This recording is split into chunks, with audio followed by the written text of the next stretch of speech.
আসসালামু আলাইকুম রহমতুল্লাহি বারকাতু। শ্রদ্ধেয় দর্শকবৃন্দ, সম্প্রীতি ও নাগরিকত্ব এ বিষয়ে সারাদিন ব্যাপী অ্যাসোট ট্রেনিং সেন্টার রংপুরে একটি প্রশিক্ষণ কর্মশালা অনুষ্ঠিত হয়েছে।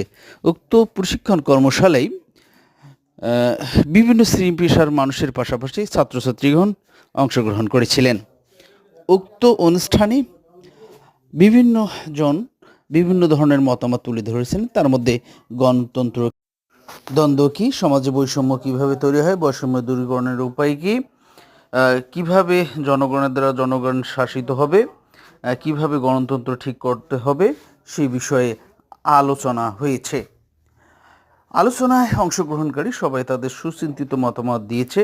বিশেষ করে মিডিয়া ব্যক্তি ফারুক ভাই ছিলেন, ফখরুল আনাম বিন জুছার ছিলেন, তানিন ছিলেন, এছাড়াও অনেকে কথা বলেছেন। আসসালামু আলাইকুম রহমতুল্লাহ।